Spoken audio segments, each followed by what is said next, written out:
తలసాని శ్రీనివాస్ యాదవ్ గారు. అధ్యక్ష ధన్యవాదాలు అధ్యక్ష. హైదరాబాదు సికింద్రాబాద్ జంట నగరాల అధ్యక్ష, గ్రేటర్ హైదరాబాద్ పరిధిలో గడిచిన అనేక సంవత్సరాల నుంచి అధ్యక్ష రోడ్ల మీద ఆకర్ష్ వ్యాపారం చేసుకుంటారు అధ్యక్ష. చిరు వ్యాపారులు వీళ్లకు ముద్రా లోన్స్ కూడా ఒక 10,000 రూపాయల సపోర్ట్ కూడా కేంద్ర ప్రభుత్వం చేసింది అధ్యక్ష. అయితే జంట నగరాల్లో ఉన్నటువంటి సికింద్రాబాద్ హైదరాబాద్ ప్రజలే కాకుండా రాష్ట్రంలో ఉన్నటువంటి అన్ని జిల్లాల వాళ్ళు ఉపాధి కోసం ఇక్కడ హైదరాబాద్ సిటీకి వచ్చి చిరు వ్యాపారాలు చేసుకుంటారు అధ్యక్ష. అన్ని ప్రాంతాలలో మనకందరికీ తెలిసిందే.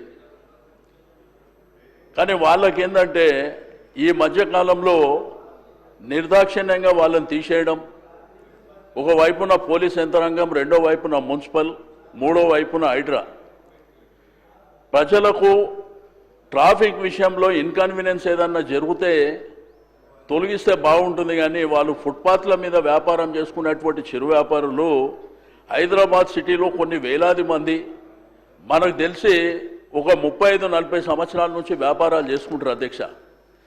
వాళ్ళని ఈ మధ్యకాలంలో మరి పోలీస్ ఫోర్సును పెట్టి దౌర్జన్యంగా వాళ్ళని తీసేయడం మూలాన వారికి ఉపాధికి ఇబ్బందే కాకుండా అధ్యక్ష వాళ్ళు స్కూల్ ఫీజు కట్టలేకపోతుండ్రు, ఇంటి కిరాయిలు కట్టలేకపోతుండ్రు. వారు ఒక దుర్భరమైనటువంటి జీవితాన్ని ఈరోజు చాలా ఇబ్బందికరమైనటువంటి పరిస్థితి అధ్యక్ష. నేను మీ ద్వారా గౌరవ మరి ఉప ముఖ్యమంత్రి గారికి రిక్వెస్ట్ చేస్తున్న అధ్యక్ష, మీరు స్టాండింగ్ ఇన్స్ట్రక్షన్స్ ఇవ్వండి.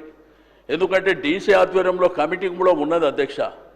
ఆ కమిటీని కూడా కన్సిడర్ చేయకుండా ఇష్టానుసారం మరి తీసేయడం మూలాన ఈ మధ్యకాలంలో చింతలబస్తీ ప్రాంతంలో కూడా మరి 2 ఎమ్మెల్యేలు అక్కడికి వెళ్ళి కార్వాన్ ఎమ్మెల్యే గారు, ఖైరతాబాద్ ఎమ్మెల్యే గారు పోయి అక్కడ ఆ పేదవాళ్ళ పక్షాన నిలబడేటువంటి ప్రయత్నం చేసినా కానీ వారిని కూడా దౌర్జన్యంగా తీసేయడం అనేది జరుగుతుంది అధ్యక్ష.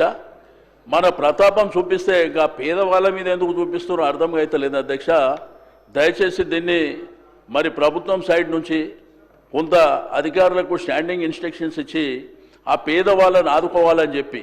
ఎందుకంటే అధ్యక్ష ఈ మధ్యకాలంలో జరిగినటువంటి దసరా కావచ్చు, దీపావళి కావచ్చు, రంజాన్ కావచ్చు, మరి శివరాత్రి కావచ్చు, ఏ పండుగలకు కూడా వ్యాపారం లేకుండా వాళ్ళ అయోమయమైనటువంటి పరిస్థితి ఉంది అధ్యక్ష. దయచేసి ఆ పేదవాళ్ళని ఆదుకోవాలి, వాళ్ళని ఎటువంటి ఇబ్బందులు పెట్టుకోకుండా వ్యాపారం చేసుకునే విధంగా డైరెక్షన్ ఇవ్వాలని చెప్పి నేను మీ ద్వారా ప్రభుత్వానికి రిక్వెస్ట్ చేస్తున్నా అధ్యక్ష. అధ్యక్ష, గౌరవ సభ్యులు చెప్పినటువంటి స్మాల్ వెండర్స్ గురించి నోట్ చేసుకోవడం జరిగింది అధ్యక్ష. తప్పకుండా